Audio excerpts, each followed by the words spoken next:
take a look at this.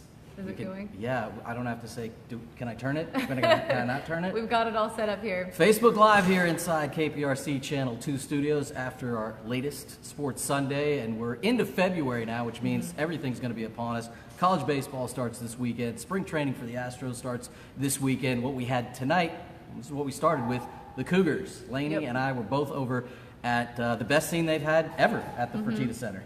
Yeah, I think I said a signature win, and I really think that's what it was. I mean, Cincinnati has ran that conference for how many years now? I think they've had 8 straight appearances in the NCAA tournament. So for Houston to beat them on the first time they meet them, they still have to meet them again on March 10th in Cincinnati. So that one's going to be a little bit tougher on their ground over there. But I mean, it was just amazing. Everything from the atmosphere, the fans, and the way that they played, and their defense. And I think there was a stretch of like 5 minutes or so there in the second half where Cincinnati didn't even score. Absolutely right. We saw in Laney's package, there was a follow-up dunk. Corey Davis missed a shot. Armani Brooks threw it down, and he was pretty excited. His only points in the game, and they beat a top 25 team. He had 12 boards. It's because the Cougars were the Cougars today. Their defense, like you just said, gets them in position to beat anybody, and that's why I think people, except for Kelvin Sampson, are excited about the tournament coming forward and where they're ranked sitting right now. Yeah, their defense and their depth, I think, are the things that really set them apart, because those are 2 things you can always depend on. You can always depend on your defense, and you can always depend on if one guy's having an off night, then you have somebody that can step in and fill those shoes. Then you're going to be able to win some games. And I think they've got 7 games left. They're projected to be the 3 seed right now and looking pretty good. Is there a question? We got a question. Okay. Staying on the hardwood, but shifting over to the Rockets. Okay. Curtis asks, can the Rockets make a run to the finals with Harden shooting as often as he does? The voice from the back behind the curtain, that's our producer, Sal Mani. And that's a question everybody in the NBA scene is asking right now. Can they really do this? And Kobe Bryant had those comments this week, which I think Harden took them properly. And anyone who listened to the whole interview knew what he meant when he said it, which is why Harden agreed, no, we can't make a run to the finals if I have to keep doing this every single night. But Capella told me today he expects to not only be back after the break, but the first game after the break. First time we've had a chance to talk to him and have him say that, which kind of makes that question almost, you got to change it. Well, can the team do that? Harden needs to continue playing well, but he can't do it alone.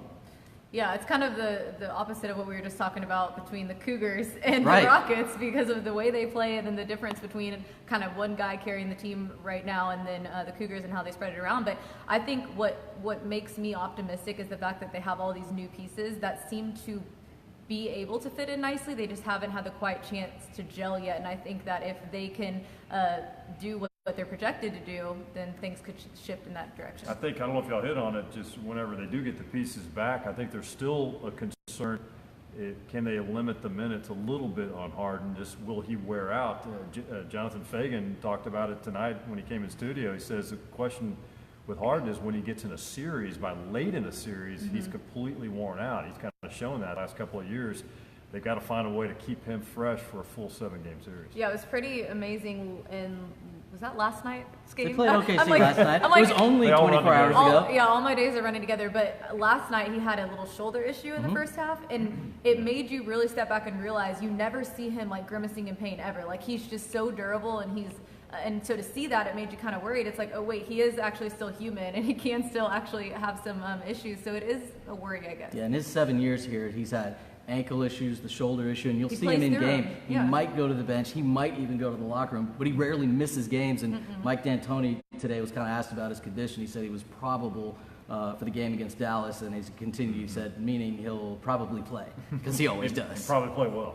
We got another question. This comes to us from Rishi. Wants to know the chances of the Rockets making a move in the buyout market. Pretty good. The way they manipulated their roster over the last couple of days leading to the trade deadline allows them to do that. They don't have a full roster right now. They actually have 2 spots on their roster because of the deals that they made. They've been on the buyout market twice this year with Fareed and Austin Rivers, and now obviously trading for Iman Shumpert. So the answer to your question is yes, but I find this most amazing. Take a look at what Daryl did during the offseason and the players that he added. They're all gone. Every single guy he added is gone, and all the players they've replaced him with are better. But Daryl, even to answer that question with a fact, he said, yes, we're going to continue. Right. He said, we're going to be very active. He said they already have guys in mind, already guys that they're thinking of, but they can't really be having those conversations yet. But they already have guys, so for sure expect more people to be joining the team and them to look even different than they already do right now. Yeah, Wes Matthews would have been one of those guys. He was on the buyout market, signed with the Pacers. They're guys like that, guys that can put the ball in the basket from behind the three-point line. A lot of Veterans. talent on the buyout market. Harden was saying it's more talent than he's ever seen, and just kind of talked about how the players are kind of controlling their own destiny now, and it's exciting for the league, I think. Yeah, another one? Staying with the Rockets, Daryl asks what happens with the bigs with Capella returning. Thank you, Daryl M., I'm sure, for asking us about your bigs. Capella goes to start. Manimal will be his reserve, and they'll still do the same thing with Nene. He'll get his back-to-back nights off. They'll try to limit his minutes. It was interesting last night, Nene closing played out really the well. game. He was great, and he was the guy over the last few minutes that was out there, had a shot block. He was doing the things that You just Fareed need has him in done. limited minutes so he Yeah. can just do some damage, hopefully, to get back to the bench. I asked Capella today what he thought about the addition of Fareed because he hasn't had the chance to play with him, and I'm not sure they'll technically play together a lot, but their center position is extremely solid right now. Defensively is where Capella helps the most, and that's what's most important about that big man rotation that Daryl asked about. Taking you to the Diamond now, Nelson asks about the Astros, specifically Marwin and Keuchel. Any conversations going on They're not Astros. about them with the team? Spring training starts Well, this week. I think, yeah, and we were at that luncheon the other day. They're pretty much, Luno danced around it a little bit, but I think they've come to the conclusion they're not going to be a part of the team. I guess something, barring some kind of last-minute deal where no offer comes, it sounds like the Astros are moving on. They've made some moves anyway to really move on. The signing of Brantley probably was not good for Marvin Gonzalez. Brantley and Aledmus Diaz, and Laney mentioned on the show the addition of Wade Miley. They Yeah. have technically one spot in the rotation He's like another left. Keuchel, yeah. But exactly, and That's they're what I ready. was wondering. I was like, are they leaving that open for him? Well, I or think no? they're happy with James and Peacock Yeah. and Whitley and Framber Valdez all at least fighting for that spot. There could be another It's move, been so but quiet. very unlikely. It's And Keuchel. It was a little bit quiet last year till the last minute because J.D. Martinez signed late with Boston, once well into camp. Yeah, and there he was at Finals. Minute Maid Park at the end of the Yeah, American League exactly. playoffs celebrating his personal trophy. So I think we'll see some moves once camps begin. I think they're going to actually start trying to write some checks and get some guys in that are available out there. But Keuchel, certainly one of the prize free agents that is available out there. I'm not sure what's holding everybody up, but the way the market is right now with baseball. Manny and Bryce wanting big dollars. I was When, gonna say, when I the feel like Phillies it's get probably around to signing somebody, one of them, both of Sooner or them, later, they got to land somewhere, don't they? Yeah, they will. They'll get their check.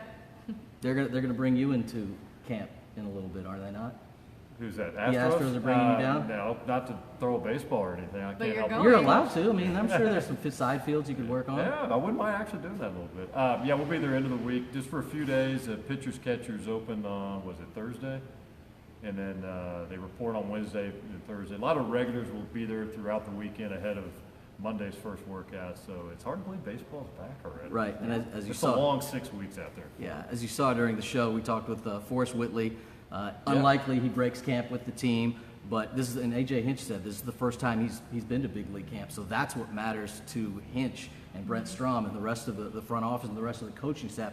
They're going to have a chance to see so much more of him than they've ever seen before. Corbin Martin's another guy like that. There are other recent first-round draft pick. J.B. Bukowskis will also be there, and I just mentioned all the names that have a chance to win that starting job. Something I saw and talk a little bit with Hitch on the lunch we had recently is he's gonna partner these young guys with some veteran especially the pitchers, with the veteran pitchers so they can basically shadow all the time and really learn the ropes from these guys, whether they stick or not. And, Forrest Whitley, long shot to make this team, but he should be up soon though. He's a top prospect. As we start to wrap it up, we got a Texans question in. This one comes from Richard. What do you guys think about Brian Cushing joining the coaching staff officially?